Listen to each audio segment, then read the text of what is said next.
I'm Dave, and this is Austin Eats.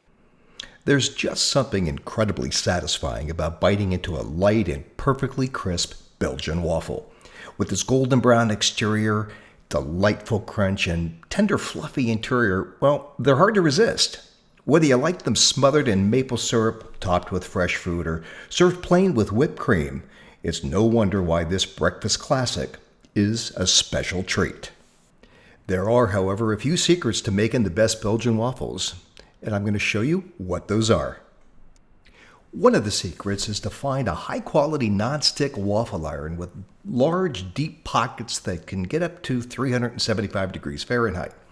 I've owned quite a few waffle irons, and my preference is an inexpensive commercial Belgian waffle iron that flips over and evenly spreads the batter.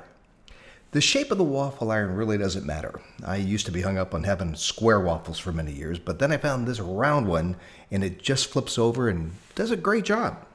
The thing that I really like about this waffle iron is that the horizontal seam goes right down the middle of the waffle.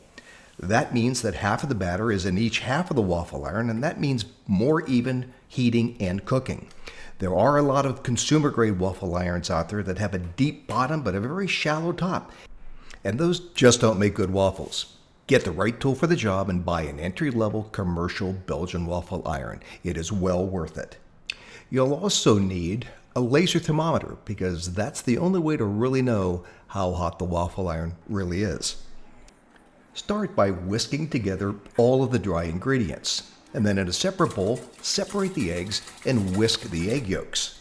Then add the rest of the wet ingredients and whisk to combine. Then add the dry ingredients to the wet ingredients and give it another stir, but just until the big lumps disappear.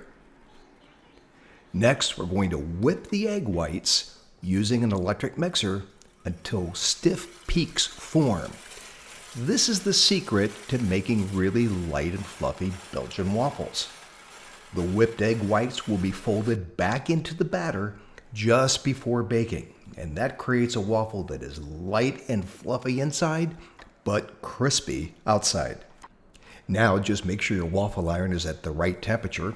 Add your batter, close the lid, flip it over, and wait for the most wonderful aroma to fill your home. Hey, if you liked the video, let me know, and please subscribe. See you next time on Austin Eats.